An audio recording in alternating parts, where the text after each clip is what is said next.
আমি ব্যক্তিগত ভাবে বলি, আমার এলাকায় কিছু ছেলেপেলে আমি এতদিন তারা দেখেছি, তারা মানে ওই পিকাপিকে করে মিছিল করেছে।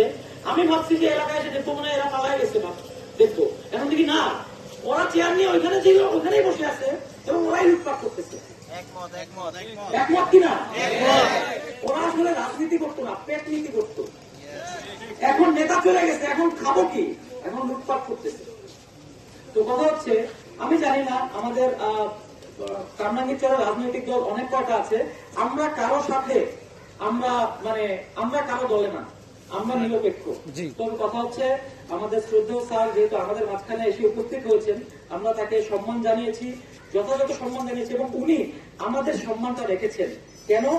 আমি যেটা আমরা সবাই শুনেছি, উনি আমাদের মধ্যে কোন রাজনৈতিক, এবং উনি কোন রাজনৈতিক দল করে যারা জানেন না, ব্যাস জানেনই না, তাই না?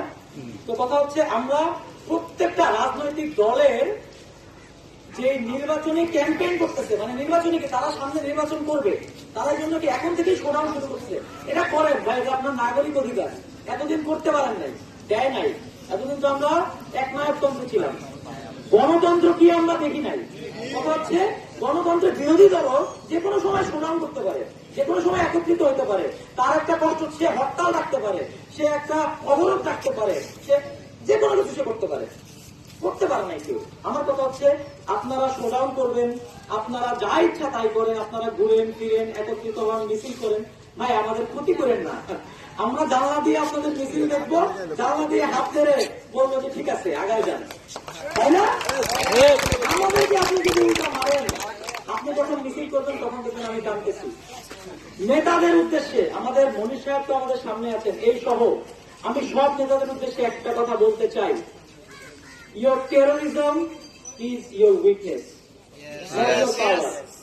Cause the students is the weakness. ঠিক কিনা? আপনি আজকে ক্যাডার নিয়ে ঘুরতেছেন, আপনি ভাবতেছেন আমার ক্ষমতা আমি দেখাচ্ছি, এইটা আপনার দুর্বলতা হয়ে প্রকাশ করবে।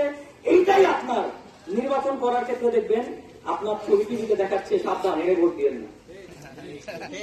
যে সমস্ত গণমাধ্যম ওই রকম বায়াস ছিল, অলরেডি বন্ধ, সাউথের একটি সম্প্রচার বন্ধ, তাই না?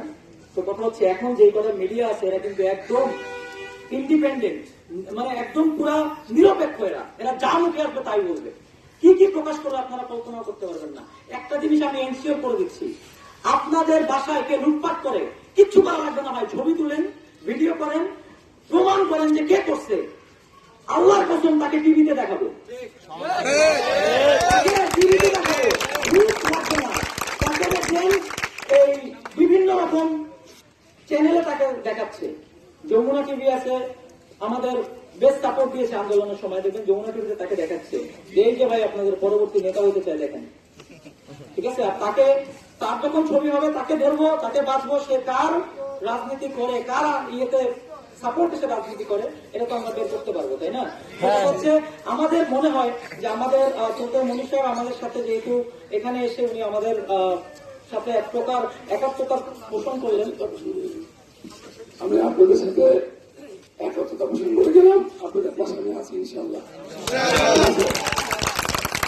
এটা আমি আপনাদের আপনারা যখন এখানে আসছেন এবং অরাজনৈতিক কথা বলছেন, আমার কাছে আমাদের এই আন্দোলনে আমাদের কামরাঙ্গীরচরের কোন ছাত্র, কোন সমাজকর্মী কেউ যদি কোনো গুরুতর আহত হয়ে থাকে বা হাসপাতালে ভর্তি থাকে, আমি সাধ্যমতো তার চিকিৎসা ব্যয় গ্রহণ করবো, আমাকে ইনশাল্লাহ জানাবেন, আমি আপনাদের পাশে থাকবো ইনশাল্লাহ। আচ্ছা ঠিক আছে, তাহলে আমাদের প্রধান মনির সাহেব আমাদের থেকে বিদায় নিচ্ছেন। হ্যাঁ, কথা হচ্ছে আমরা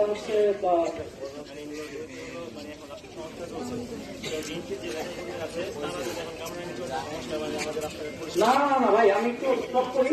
কামরাঙ্গীরচরকে সংস্কার করবে এটা এখন জনগণ ঠিক করবে, এটা বিএনপি কামরাঙ্গীরচর সংস্কার করা দরকার নেই।